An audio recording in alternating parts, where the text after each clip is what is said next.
नमस्कार दोस्तों। हर सप्ताह की तरह इस सप्ताह भी मैं आपके लिए एक नया वीडियो लेकर के आ रहा हूँ। आज का जो मैं वीडियो आपको दिखा रहा हूँ, जो कि विजुअल फॉक्स प्रो में मैंने बनाया है और ये किसी और भाई के लिए मैंने बनाया था, किसी को सिखाने के लिए। वही मैं आपके साथ शेयर कर रहा हूँ। ये कपड़े की दुकान के लिए है। ऐसे आप इसे किसी भी शॉप में यूज कर सकते हो।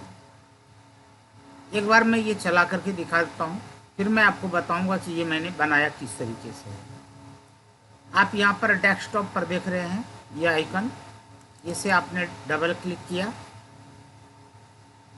और फॉर्मेट उसी तरीके से है। मैंने यहाँ पर पासवर्ड दिया। ये शॉपकीपर सॉफ्टवेयर ये आपका ओपन हो गया। सबसे पहले आप यहाँ पर कंपनी का नाम चेंज करेंगे, फिर यहाँ पर आइटम की एंट्री करेंगे। जब आपने आइटम की एंट्री कर लिया उसके बाद सेल की एंट्री करते हैं और फिर यहाँ से बिल प्रिंट करते हैं। ये बहुत ही एक छोटा सा सिंपल सॉफ्टवेयर है जो कि आम कोई भी दुकानदार इसे यूज कर सकते हैं। जैसे कि यहाँ से आप अपने कंपनी का नाम बदल सकते हैं। ये अभी आशा टेक्सटाइल, मेन रोड, कोनूर। अब यहाँ पर यदि आप ये देना चाहें कि मान लीजिए कि आपने यहाँ पर दे दिया XYZ और यहाँ पर आपने दे दिया ABC, कुछ भी आपने दे दिया यहाँ पर,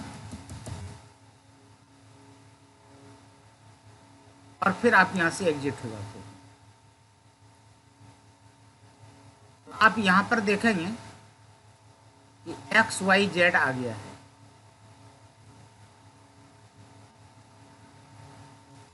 यदि मान लीजिए कि यहाँ पर आपने कंपनी का नाम फिर से बदल दिया,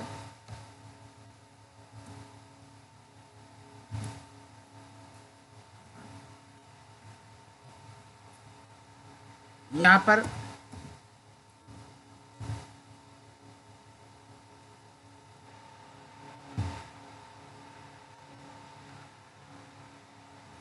मान लीजिए कि आपने यहाँ पर कंपनी का नाम बदल करके मनोज क्लॉथ हाउस कर दिया, राजगुरु मार्केट,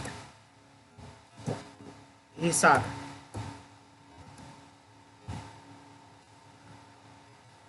तो आप यहाँ पर देखेंगे आपके बिल पर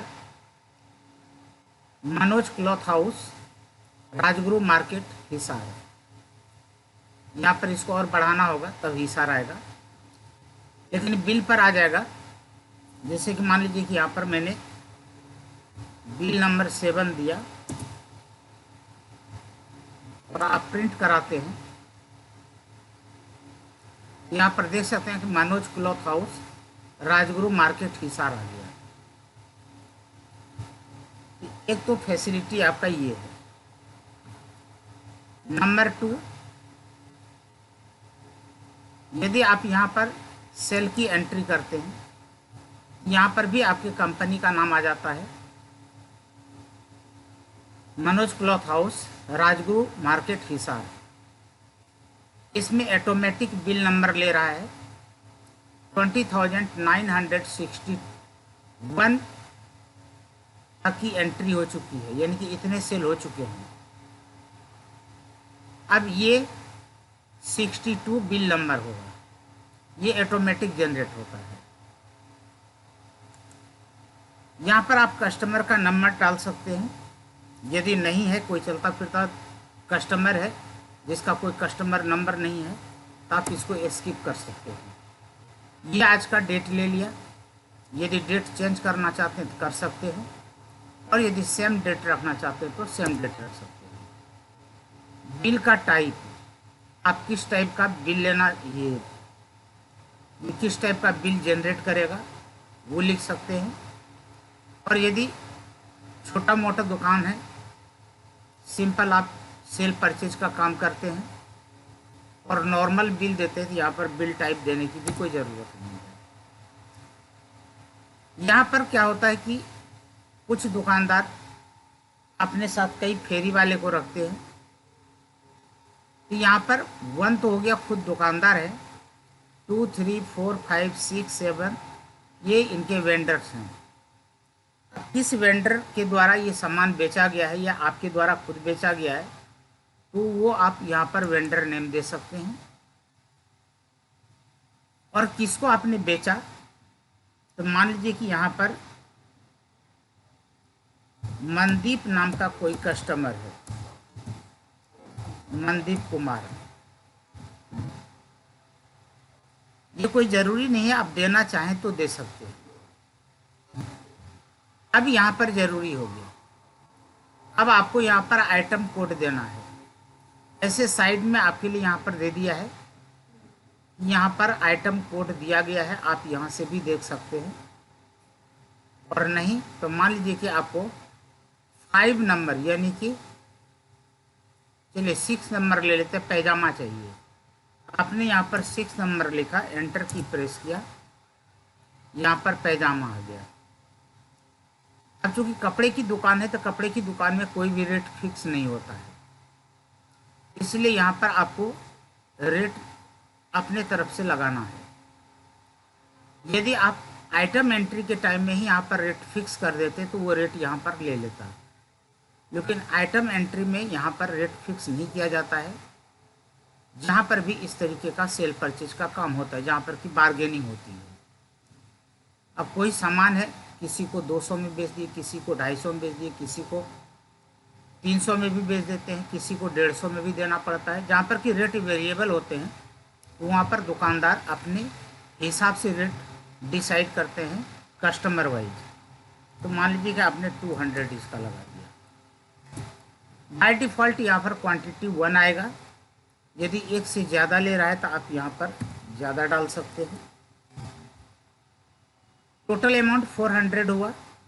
यदि कस्टमर के रिक्वेस्ट पर आप कुछ कम करना चाहते हैं तो कम करें। मान लीजिए कि आपने 50 रुपीज़ इसमें भी डिस्काउंट दे दिया। अब ये देखिए आपका इधर चला है। अब फिर ये कोड के ऊपर चला गया कर्सर, आइटम कोड के ऊपर। अब यहाँ पर आपने 8 नंबर डाला, 8 नंबर में टॉवेल है, यहाँ पर आपने रेट दिया 125 और यहाँ पर 1 आइटम है,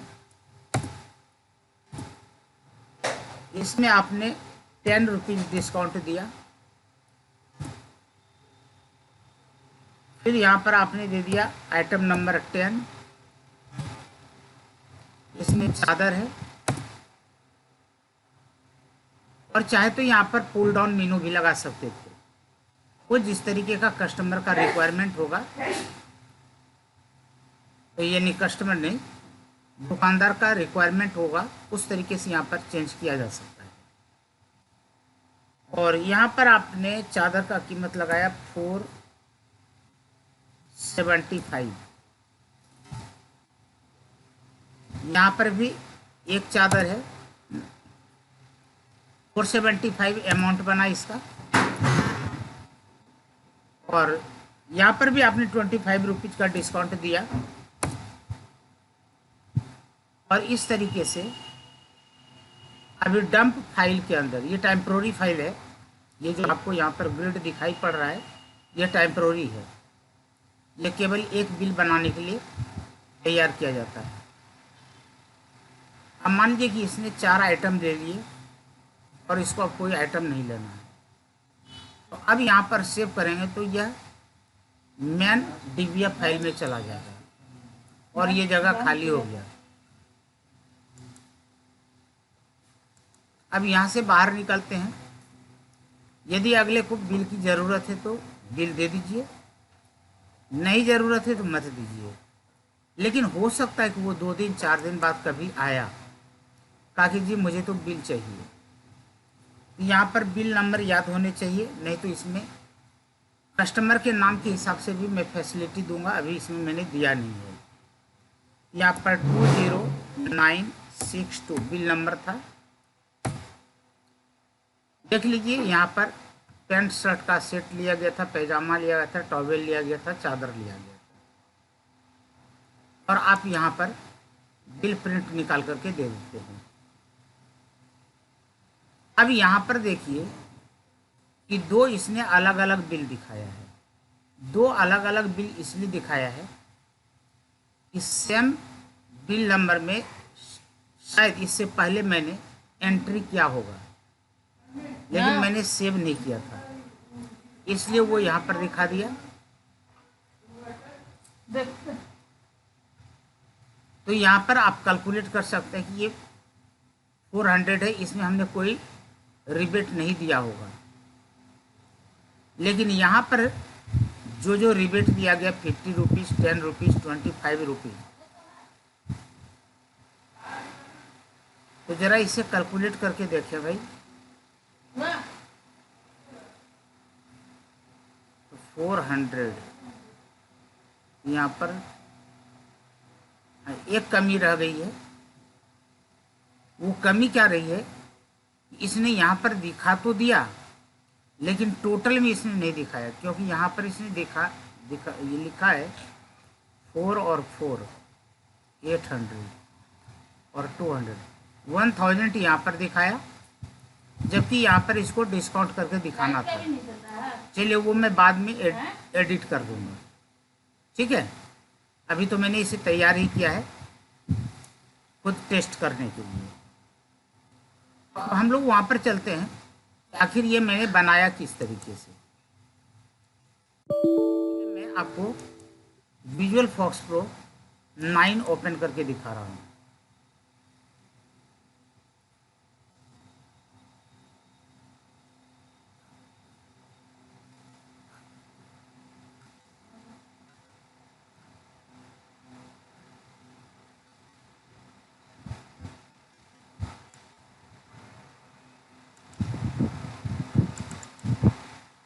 यहाँ पर देखिए मैंने डाटा, फॉर्म, ग्राफिक्स, इमेज, मेनू, ओल्ड और रिपोर्ट।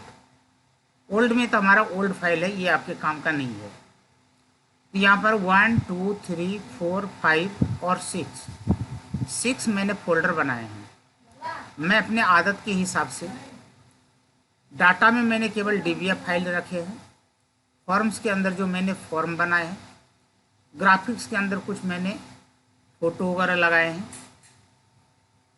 इमेज में भी हम फ़ोटो रखते हैं, मेनू के अंदर हमने मेनू फाइल बनाया है, और रिपोर्ट में हमने रिपोर्ट फाइल बनाया है।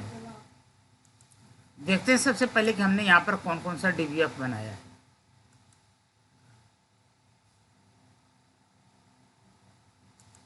तो डाटा के अंदर एक डीबीएफ हमने रखा है एस अपडेट। एक्चुअली इसके अंदर हमने पासवर्ड रखा है, लेकिन बाकी जो मेन डीबीएफ हैं मैंने रूट पर ही रख दिए हैं। यानी कि बेलगाम नाम का ये डायरेक्टरी है, इसके अंदर तो 1 2 3 4 5 6 7 इस तरीके से ये हैं। इसमें आपके काम का क्या चीज़ है, एक तो कंपनी है जिसका मैंने यूज किया है, दूसरा CS बिल है, तीसरा मैट कोड है यानी कि मटेरियल कोड, और मैंने अभी इसमें इतने का यूज किया है और किसी का यूज नहीं किया। इसमें CS बिल मेन आपका हो गया, जिसमें कि सेल की सारी एंट्री आती है। कंपनी में कंपनी का इंफॉर्मेशन रहता है, जो आप कंपनी का नाम चेंज करते हैं। मैट कोड में यहाँ पर जो आइटम की एंट्री करते हैं वो जाता है। और एक यहाँ पर मैंने यूज किया है ट्रांसएक्ट 2, जो कि टेम्प्रोरी फाइल है, जो कि आपने देखा होगा। ग्रिड में एक बार ये डिपॉजिट होता है, सेव होता है, और फिर ये यहाँ से निकल करके CS बिल में परमानेंटली चला जाता है। और ट्रांसएक्ट खाली हो जाता है। ठीक है, तो मैं आपको यहाँ पर बता दूँ कि जो फील्ड मैंने CS बिल के अंदर लिया है वही फील्ड मैंने ट्रांसएक्ट 2 के अंदर लिया है। तो मैं यहाँ पर आपको CS बिल का स्ट्रक्चर दिखा रहा हूँ।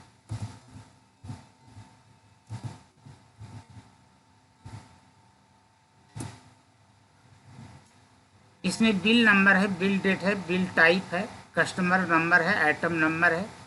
ये आइटम पूर का मतलब आइटम नेम हो गया, रेट, क्वांटिटी, अमाउंट, रिबेट, और ये सब आपके काम का नहीं है। ये salesman, cash, cheque, tax rate वगैरह वगैरह है। इसका मैंने अभी यूज नहीं किया है। जितना मैंने यूज किया है वो मैं आपको बता रहा हूँ। Bill number, bill date, bill type, customer number, item number, item का name, rate, quantity, amount, rebate और लास्ट में सेल्समैन। ठीक है, यदि इसको और कॉम्प्लेक्स बनाना होगा तो इसका भी यूज किया जाएगा।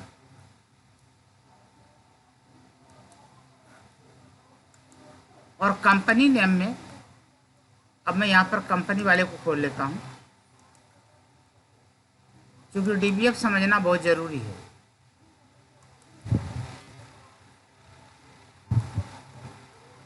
कंपनी में यहाँ पर serial number, user ID, company name, लेकिन मैंने केवल 3 का ही यूज किया है, कंपनी नेम और कंपनी एड्रेस। कंपनी एड्रेस 2 का भी मैंने यूज नहीं किया है। यदि इसमें कंपनी वाइज पासवर्ड वगैरह लगाना हो, अभी एक ही सॉफ्टवेयर 10 बंदों को देना है, तो अलग अलग कंपनी के लिए अलग अलग पासवर्ड यूज होंगे, जो कि कंपनी का जो मालिक है वही इसको ओपन कर सकता है, या उनके जो ऑथराइज्ड एम्प्लॉई होंगे वो यूज करेंगे। उसके बाद मैं आपको ट्रांसकोड दिखा रहा हूँ। एक बार इसे क्लोज कर लेते हैं, जो DBF खुले हुए हैं।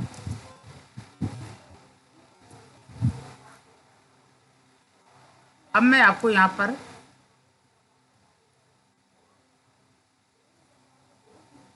नेट कोड, इसका स्ट्रक्चर समझा रहा हूँ।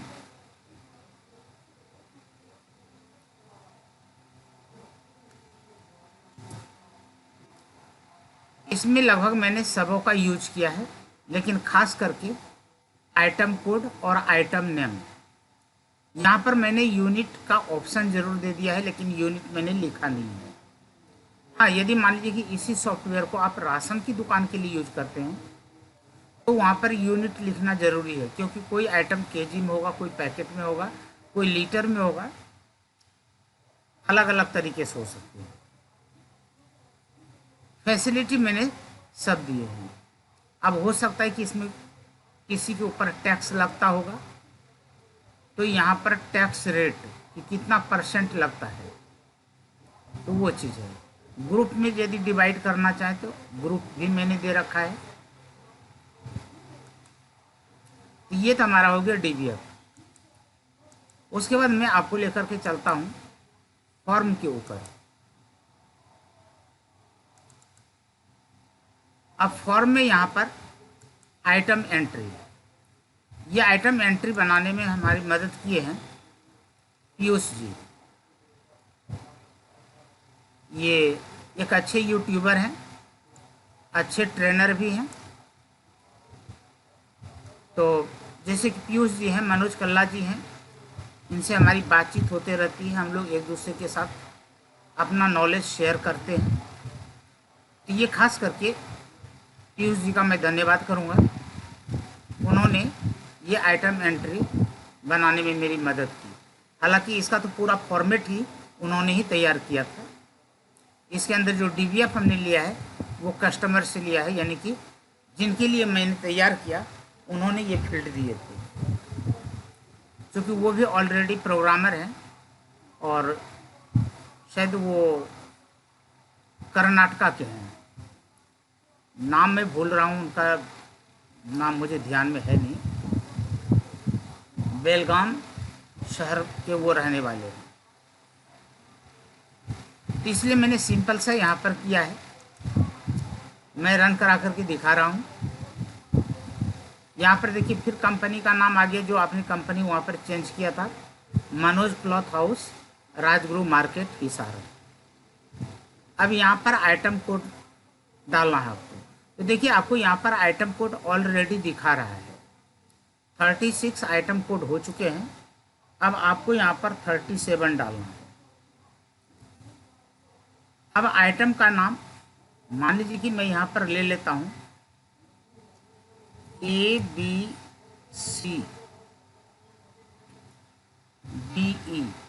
मैंने आइटम का कोई नाम ले लिया। और इसका यदि यूनिट देना चाहते, मैंने आपको पहले ही कहा था कि यहाँ पर यूनिट की भी मैंने फैसिलिटी दी है। यदि यूनिट देना चाहते तो दे दें, नहीं देना चाहते ना दें। चलिए मैं यहाँ पर यूनिट दे देता हूँ PC। यहाँ पर टेक्स्ट रेट है, मान लीजिए कि यहाँ पर हमने 2% दे दिया, इसकी अपने को कोई ज़रूरत नहीं है, और मैंने यहाँ पर सेव कर दिया। यहाँ पर देख सकते हैं 37 नंबर पर ABCD नाम का आइटम आ गया, और यूनिट यहाँ पर PC था, और टैक्स का रेट यहाँ पर 2% है, और मैंने यहाँ पर कुछ नहीं दिया। ये मैंने बनाया कैसे, देख लीजिए। जैसे कि आप फॉर्म बनाते हैं वैसे आपने फॉर्म लिया है, और ये टेक्स्ट बॉक्स है। मैं एक समझा देता हूँ, बाकी आप समझ जाएंगे।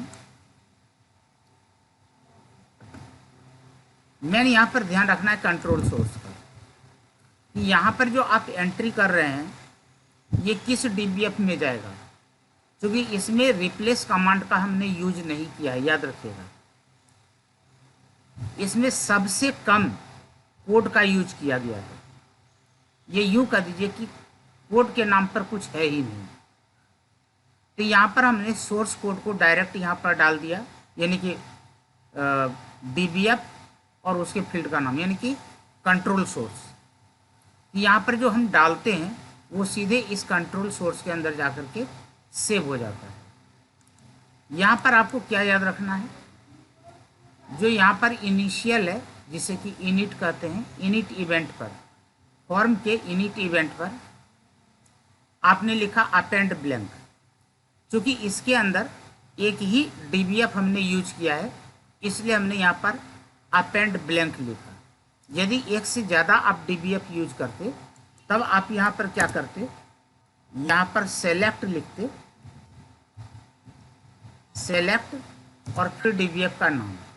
क्योंकि इसमें हमने एक ही DBF यूज किया है, इसलिए सेलेक्ट लिखने की कोई ज़रूरत नहीं है।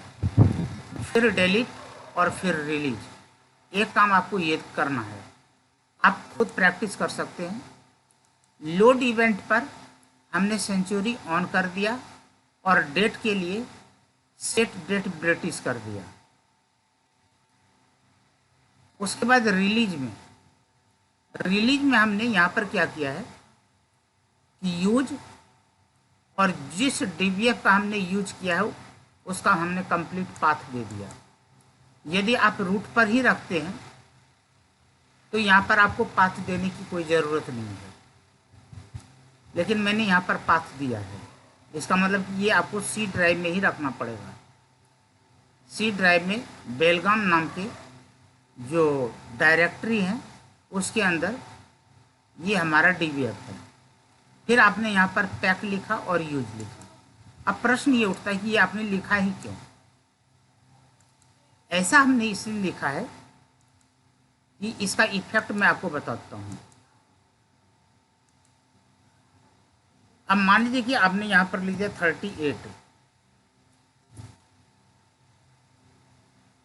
और यहाँ पर आपने लिखा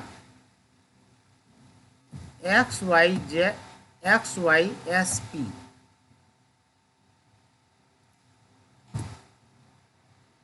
और यहाँ पर मैंने लिख दिया PC, और यहाँ पर आपने रेट लिखा, टैक्स रेट 2, ठीक है। और किसी कारण से आपने सेव नहीं किया, एग्जिट हो गए, दोबारा यहाँ पर आप आकर के देखें तो वो इसके अंदर एंट्री हुआ ही नहीं, इसके अंदर एंट्री हुआ ही नहीं। और आप देख लीजिए यहाँ पर कहीं भी रिप्लेस कमांड का यूज हमने किया भी नहीं है। कमाल की बात ये है, यहाँ पर कंडीशन दे दिए, if empty then recall all, append delete this form. और यदि एम्प्टी नहीं है, क्या एम्प्टी नहीं है, ये कोड वाला टेक्स्ट बॉक्स जिसमें हम आइटम कोड लिखते हैं, यदि यह एम्प्टी नहीं है, यदि एम्प्टी है तो ये रिकॉल करेगा, अपेंड ब्लैंक करेगा, और यदि कोई फालतू होगा तो डिलीट करेगा और रिफ्रेश करेगा। और यदि खाली नहीं है तो फिर क्या करेगा, this form item code set focus, और यहाँ पर आपने इंडिफ कर दिया, और फिर यहाँ पर this form item code set focus. तो इस तरीके से क्या होता है कि यह रिकॉल कर लेता है और रिकॉल करके यहाँ पर ये सेव कर देता है, क्योंकि आपने यहाँ पर देखा कि डायरेक्ट यहाँ पर सोर्स कोड दिया हुआ है, कंट्रोल सोर्स, सॉरी, यहाँ पर कंट्रोल सोर्स दिया हुआ है, और यहाँ पर एग्जिट में भी कोई कोड नहीं है, दिस फॉर्म रिलीज। तो इतने कम कोड में ये हमारा डाटा रिकॉर्ड सेव हो रहा है। हाँ, जो दूसरा मैंने सेल के लिए बनाया है, जो कि मैं आपको दिखाऊं, सेल के लिए जो मैंने फाइल बना रखा है, यहां पर मैंने कई जगह कोड लगा रखे हैं, क्योंकि इसमें आपको मैं दिखाता हूं, जरा मैं उसको ऊपर कर लेता हूं, आप देख लीजिए, यहां पर CS bills, company, sales man, transact 2 और मैट कोड, इसमें 1 2 3 4 5 DBF को हमने इसके अंदर रखे हैं। अब वहाँ पर यदि हम उसे डायरेक्शन नहीं देंगे तो रिकॉर्ड को कहाँ पर वह सेव करेगा। और मैंने आपको यहाँ पर ये कहा कि पहले टेम्प्रोरी फाइल, यहाँ पर टेम्प्रोरी फाइल बनता है, टेम्प्रोरी रिकॉर्ड डंपिंग के लिए, और फिर जब सेव करते हैं तो मेन सेल का जो रिकॉर्ड जहाँ पर होता है वहाँ पर भेज देते हैं। ठीक है, तो यहाँ पर कोडिंग हमने रिबेट वाले में किया है, क्योंकि लास्ट कर्सर हमारा रिबेट पर आता है, आप देख सकते हैं। इसके मैंने लॉस्ट इवेंट पर किया है, मुझे लगा कि इसलिए मैंने लॉस्ट इवेंट पर किया है, लेकिन हमारे बहुत ऐसे भाई हैं जो कि लॉस्ट इवेंट पर करने के लिए मना करते हैं। तो चलिए, मेरी जितनी समझ है उतना मैं करता हूँ, क्योंकि मैं प्रोफेशनल सॉफ्टवेयर डेवलपर तो हूँ नहीं। हाँ, ये मैं वीडियो केवल इसलिए बना रहा हूँ कि आप जैसे जो भाई हैं जो प्रोफेशनल हैं, यदि उनको मेरे इस सॉफ्टवेयर से कुछ बेनिफिट हो सकता है, मेरे इस वीडियो से बेनिफिट हो सकता है, तो ज़रूर फ़ायदा उठाएं। क्योंकि आज के डेट में किसी भी इंस्टीट्यूट में विजुअल फॉक्स प्रो नहीं सिखाया जाता है, और कस्टमर को इससे कोई मतलब नहीं कि आपने सॉफ्टवेयर फॉक्स प्रो में बनाया है या किस में बनाया है। विजुअल फॉक्स प्रो को मैं लाइक इसलिए करता हूँ, या फॉक्स प्रो को मैं इसलिए लाइक करता हूँ क्योंकि फॉक्स प्रो तो सपोर्ट नहीं करता है, इसलिए मैं विजुअल फॉक्स प्रो को लाइक करता हूँ कि इसके पास जो कुछ है सब अपना है, इसके लिए किसी थर्ड पार्टी की ज़रूरत है ही नहीं। इसका DBF यानी डाटाबेस अपना है, इंटरफेस अपना है, सब कुछ अपना है, इवन की फॉन्ट भी इसका खुद का भी है, इसलिए हमें किसी थर्ड पार्टी की ज़रूरत नहीं होती है। लेकिन यदि आप पाइथन वगैरह या कोई और चीज़ सीखते हैं, वो इससे बेटर ज़रूर है, लेकिन वो आज के ज़माने के हिसाब से वो डिमांड में है, लेकिन उसके लिए थर्ड पार्टी की ज़रूरत है। यदि केवल आपको डाटाबेस से रिलेटेड सॉफ्टवेयर बनाना है और यदि आप पहले से फॉक्स प्रो जानते हैं, तब ये बहुत ज़रूरी चीज़ है। और यदि आप नए हैं तब तो कोई एडवांस सीखिए, इसकी कोई ज़रूरत नहीं है। तो यहाँ पर मोटे तौर पर मैं बता दूं कि मैंने यहाँ पर कैलकुलेट कर लिया। यहाँ पर मैंने क्या कैलकुलेट किया है कि टोटल अमाउंट हमने कैसे बनाया। तो हमने यहाँ पर रेट को ले लिया और आइटम की क्वांटिटी को ले लिया।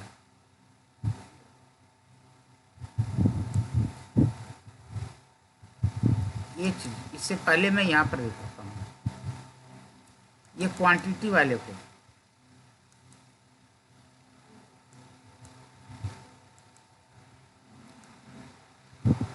पहले ये क्वांटिटी वाले में यहाँ पर मैंने कैलकुलेट कर लिया, कैलकुलेशन मैंने यहाँ पर लगाया है।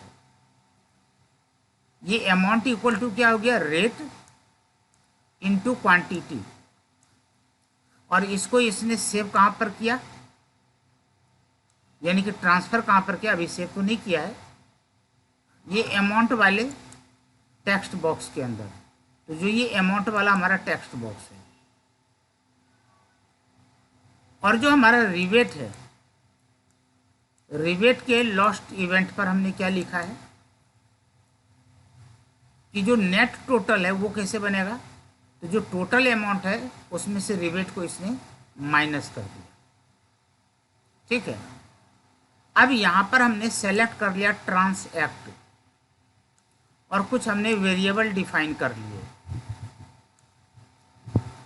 और फिर यहाँ पर हमने अपेंड ब्लैंक बॉटम में भेज करके अपेंड ब्लैंक लगा करके, और फिर यहाँ पर हमने सबों को रिप्लेस करा दिया। और रिप्लेस कराने के बाद जो हमारा टेक्स्ट बॉक्स है, इन सबों को हमने खाली करवा लिया। यहाँ पर टेक्स्ट बॉक्स हमारा खाली हो गया।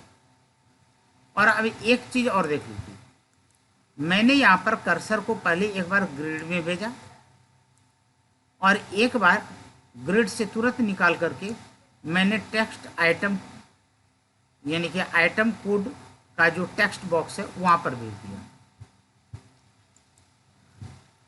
यानी कि ये कर्सर यहाँ पर जाता है, तब यहाँ पर डिस्प्ले होगा, और फिर कर्सर तुरंत आपका यहाँ पर आ जाता है आइटम कोड में। जब इसके अंदर जितने एंट्री करने होते हैं, सारे एंट्री करने के बाद फिर आपको सेव करना होता है। तो सेव के जो सेव कमांड है, हालांकि मैंने यहाँ पर नाम नहीं लिखा है, हालांकि यहाँ पर आप नाम लिख देंगे, जैसे कि कोई भी बटन लगाते हैं तो BTN, और चूंकि सेव बटन है तो सेव, इसका नाम हो जाएगा BTN सेव, लेकिन मैंने नाम नहीं लिखा है, आप नाम लिख देंगे यदि आप एक प्रोफेशनल सॉफ्टवेयर डेवलपर की तरह काम कर रहे हैं तो। अब यहाँ पर मैंने क्या किया, यहाँ पर फिर मैंने एक वेरिएबल बना दिया अपने फील्ड के हिसाब से। ट्रांसएक्ट को हमने सेलेक्ट किया, इसके टॉप में गए और पहले रिकॉर्ड को हमने स्टोर कर लिया। पहले रिकॉर्ड को हमने स्टोर किया और डू वाइल लगा करके इसको हमने CS बिल के अंदर रिप्लेस करा दिया।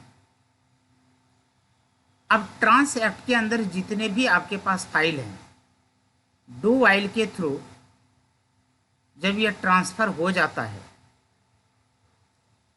तो फिर लास्ट में हम यहाँ पर क्या कर रहे हैं, ट्रांसएक्ट को हम बिल्कुल खाली कर लेते हैं, डिलीट ऑल, क्योंकि मैंने कहा था ट्रांसएक्ट एक टेम्पोररी फाइल है, और फिर रिफ्रेश कर देते हैं।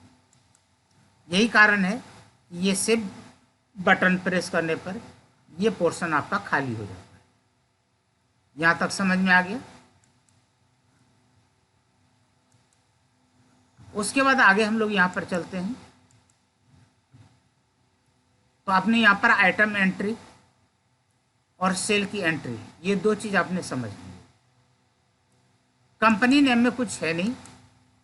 यहाँ पर मैंने एक छोटा सा फॉर्म बनाया और यहाँ पर कंपनी के 3 चीज़ लिए, कंपनी का नेम और फर्स्ट और सेकंड एड्रेस। और यहाँ पर भी मैंने कोई कमांड नहीं लगाया है सेव करने के लिए, क्योंकि यहाँ पर भी मैंने कंट्रोल सोर्स में इसका पाथ दे दिया कि भाई कंपनी नाम का जो डायरेक्टरी है इसमें जो कंपनी एड्रेस 2 है, चूँकि हमने इसके लिए किया है ना, यदि यहाँ पर जाएंगे तो देखेंगे कंपनी एड्रेस आ जाएगा, यहाँ पर आएंगे तो कंपनी नेम आ जाएगा, ये डायरेक्ट इसमें सेव हो जाएगा। इसलिए यहाँ पर मैंने एग्जिट बटन के ऊपर दिस फॉर्म रिलीज का कमांड लगाया है। तो इस फॉर्म में सिर्फ एक ही कमांड है। हाँ, अब हम लोग यहाँ पर आते हैं सर्च। सर्च के लिए थोड़ा सा मैंने यहाँ पर ये किया है कि मान लीजिए कि 20,000 25,000 बिल नंबर है। आज से 5 साल पहले किसी कस्टमर ने सामान खरीदा था और आज उसे याद आ रही कि मुझे बिल चाहिए। इसमें मैं नाम या मोबाइल नंबर से भी फैसिलिटी दूंगा कि मोबाइल नंबर डालेंगे तब भी उसका बिल निकल जाएगा, लेकिन अभी मैंने केवल बिल नंबर दिए। इसमें मैंने कोडिंग कहाँ पर किया है वो देख लीजिए। यहाँ पर सेट फिल्टर है, एक्चुअली कोडिंग मैंने यहाँ पर किया है, मैं दिखा देता हूँ।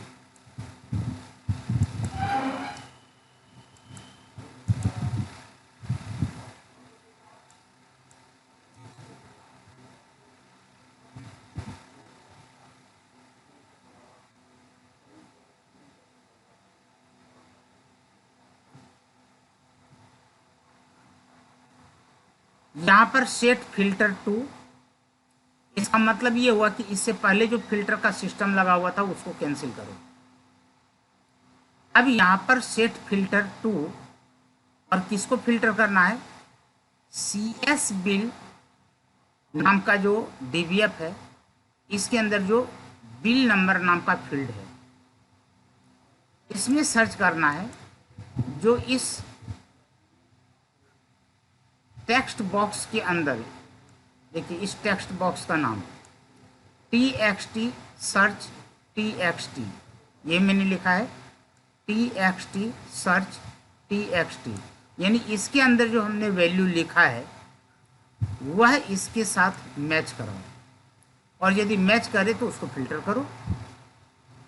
अब यहाँ पर एक चीज़ समझ लीजिए, यदि यह आपका बिल नंबर न्यूमेरिक है तब तो आप यहाँ पर डायरेक्ट ऐसे ही लिखेंगे DBF का नेम और उसका फील्ड इक्वल टू जो आपका टेक्स्ट बॉक्स है इसका वैल्यू। लेकिन यदि यहाँ पर कोई कैरेक्टर वाला फील्ड होता, यानी कि ये बिल नंबर की जगह पर नेम होता, तब यहाँ पर आप क्या लिख सकते थे, मैं यहाँ पर एक बार रफली लिख रहा हूँ। मान लीजिए कि यहाँ पर हमें कस्टमर के नाम से ढूंढना होता है जो कि कैरेक्टर होता है, तो आप यहाँ पर लिखते सेट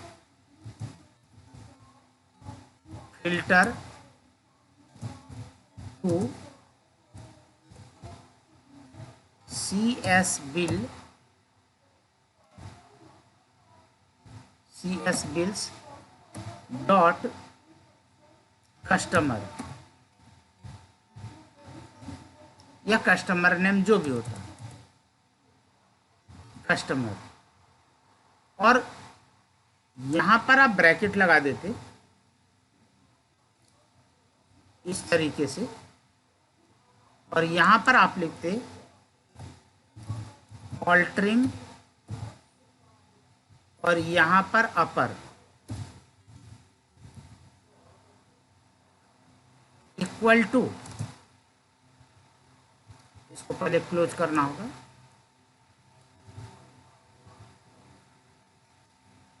और इक्वल टू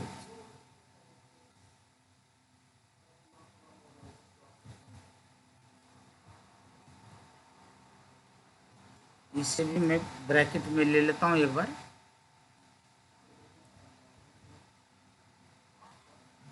और ये जो ऑल ट्रिम अपर है ये इसके आगे, यानी इससे पहले, सॉरी,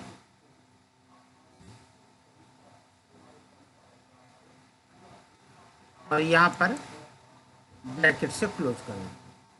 तो ये हम तब लगाते हैं जब हमारे पास कोई कैरेक्टर होता है। लेकिन यदि कोई नंबर है तो आपको यहाँ पर अपर लगाने की ज़रूरत नहीं है। अपर तो हम इसीलिए लगा रहे हैं कि हो सकता है कि कभी आपने एंट्री कैपिटल में किया हो, कभी आपने स्मॉल लेटर में किया हो, ये सबों को कैपिटल समझ करके काम करेगा। इसलिए इसको मैं एक बार डिलीट कर देता हूँ, इसके रखने को ज़रूरत नहीं है। मुझे लगता है कि ये आपके समझ में आ गया होगा। ठीक है, तो ये हो गया। ये मैंने आपको कहाँ पर दिखाया? ये मैंने आपको दिखाया सेट फिल्टर में। अब ये सेट फिल्टर आया कहाँ से? तो मेरे पहले वीडियो में आपने देखा होगा कि ये मैंने मेथड बनाया है। ठीक है, इसी मेथड के ऊपर हमने काम किया। उसके बाद यहाँ पर जो टेक्स्ट सर्च टेक्स्ट है, पहले हमने, चूंकि मैंने डिसाइड कर लिया कि हमें बिल नंबर पर ही काम करना है जो कि न्यूमेरिक है, तो हमने यहाँ पर ये दे दिया। लेकिन यदि मान लीजिए कि कभी ऐसा हो जाए कि आपको न्यूमेरिक की भी ज़रूरत है और कैरेक्टर की भी ज़रूरत है, जैसे इसके लिए मैं आपको एक छोटा सा अलग से DBF दिखा देता हूँ।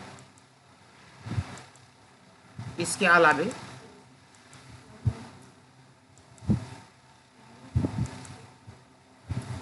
मेरी एक आदत है कि मैं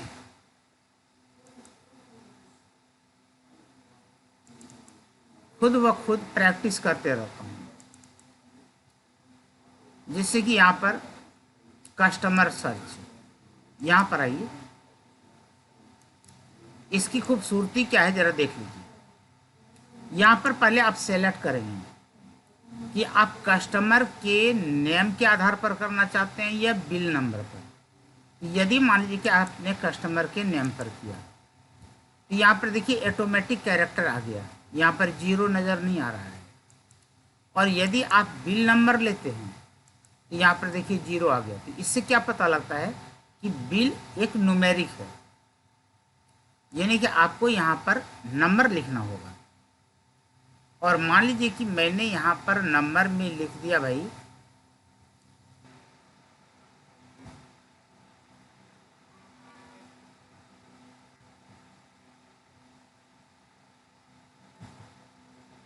'कैरेक्टर वाला तो ले लिया, क्योंकि मैंने यहाँ पर PK लिखा है, तो आप देख सकते हैं कस्टमर का नाम PK से शुरू है।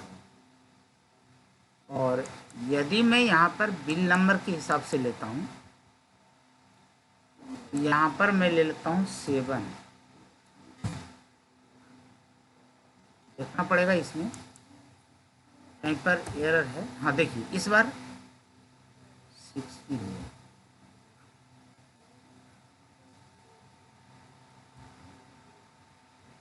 6 ही ले रहा है। कहीं इसमें एरर है प्रोग्रामिंग में। चलिए, हाँ, अब यहाँ पर 2 में ले रहा हूँ तो 2 के साथ यह 6 भी दिखा रहा है। तो इसको चलिए मैं बाद में चेक कर लूँगा कि कहाँ पर फॉल्ट है। तो कहने का मतलब ये है कि इसमें एक ही स्क्रीन के, मतलब एक ही बॉक्स के अंदर आपको लग रहा है कि मैं 2 काम कर रहा हूँ, लेकिन नहीं, यहाँ पर ये 2 अलग अलग बॉक्सेस हैं। मैं दिखाता हूँ, ये देख लीजिए। यहाँ पर क्या है कि हमने 2 बॉक्स को एक दूसरे के ऊपर ओवरलैप किया है। और जब मैं इसे सेलेक्ट कर रहा हूँ, मैंने यहाँ पर कंडीशन दे दिया, यदि मैं कस्टमर को वहाँ पर ओपन करूँ ये वाला फॉल्स हो जाए और दूसरा वाला ट्रू हो जाए, या तो फिर ये वाला ट्रू हो जाए दूसरा वाला फॉल्स हो जाए। इसलिए यहाँ पर एक दिखाई पड़ता है, दूसरा दिखाई नहीं पड़ता है, क्योंकि यहाँ पर देखिए विजिबल को हमने फॉल्स और ट्रू कर दिया है। तो यदि विजिबल फॉल्स है तो वो दिखाई ही नहीं पड़ेगा, और यदि विजिबल ट्रू है तो वो दिखाई पड़ेगा।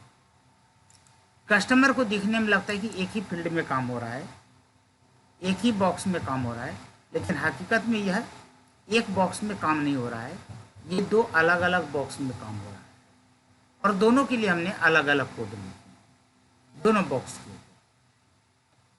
मैं दिखा देता हूँ।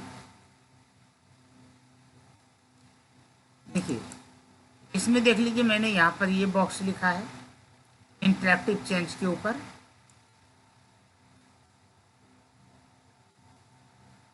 और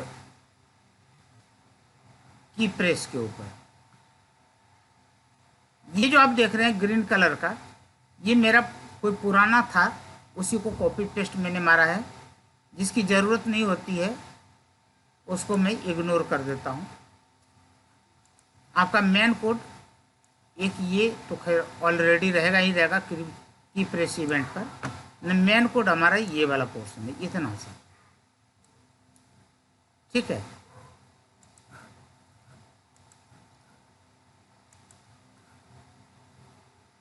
और इसमें देख लेते हैं, इसके लिए भी मैंने यहाँ पर कोड लिख रखा है, और यहाँ पर भी मैंने कोड लिख रखा है। तो मैं एक काम करता हूँ, इसके इंटरैक्टिव चेंज वाले कोड को हटा देता हूँ।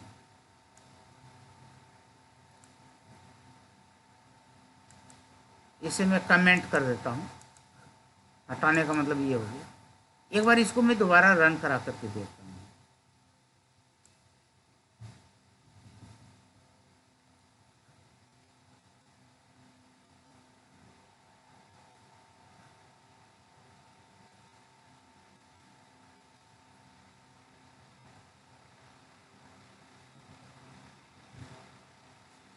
अभी नहीं काम कर रहा है, इसलिए कोई दिक्कत नहीं। तो यहाँ तक आपकी समझ में आ गया होगा।